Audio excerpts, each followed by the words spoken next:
క్రీస్తు వారి దగ్గరికి వస్తే వారికి ఆయన శాంతి కలుగజేస్తాను, నెమ్మది కలుగజేస్తాను అంటాడు. లోకం ఇచ్చినట్టుగా ఉండదు ఆయన శాంతి, సమాధానం. మనం ఒక సిగరెట్ తాగితే ఒక 7 నిమిషాలు మనం టెన్షన్ రిలీఫ్ ఫీల్ అవుతాం.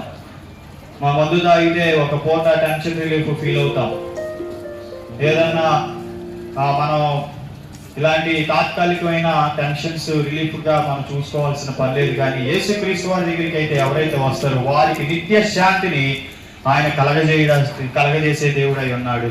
నా శాంతిని మీకు అనుగ్రహిస్తున్నాను అన్నాడు. అది లోకం ఇచ్చినట్టుగా ఉండదని చెప్పి యేసుక్రీస్తు వారు ఆయన తెలియపరుస్తున్నాడు. కాబట్టి ప్రియ దేవుని బిడ్డలారా, ప్రయాసపడి భారం మోసుకొని వచ్చిన పెనమలూరు ప్రాంత వాసులారా, యేసుక్రీస్తు వారి దగ్గరికి రండి. ఆయన మీకు శాంతిని, సమాధానాన్ని ఇవ్వాలని చెప్పి ఎంతో ఆశిస్తున్నాడు. ఏ భేదము లేదు. ఆయన పక్షపాతి అయిన దేవుడు కాదు. ఆయన దగ్గరికి వచ్చేవారిని ఎవరిని తృణీకరించుకోకుండా ప్రతి ఒక్కరికి ఆయన దయచేసే దేవుడై ఉన్నాడు. కొంతమందికి ఇస్తాడేమో, కొంతమందికి ఇవ్వడేమో మనం అనుకోవచ్చు. కానీ అట్లా లేదు. వాక్యం సెలవిస్తుంది దేవుడు పక్షపాతి కాడు అని.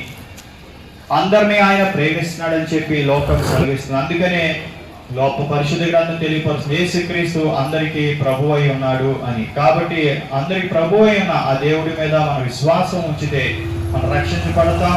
మనకి శాంతి, సమాధానం వస్తుంది.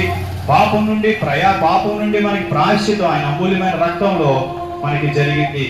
మనం సాధారణంగా చెప్పవచ్చు, రక్తము చిందింపకుండా పాప క్షమాపణ కలగదు. కాబట్టి యేసుక్రీస్తు వారి యొక్క రక్తము ద్వారా మనకి పాప క్షమాపణ కలుగుతుంది. కాబట్టి మీరందరూ గమనించవలసిందిగా, ఆయన రక్తంలో కడిగి మీరు పవిత్రులుగా మార్చబడవలసిందిగా ప్రభు పేరట కోరుకుంటున్నాను.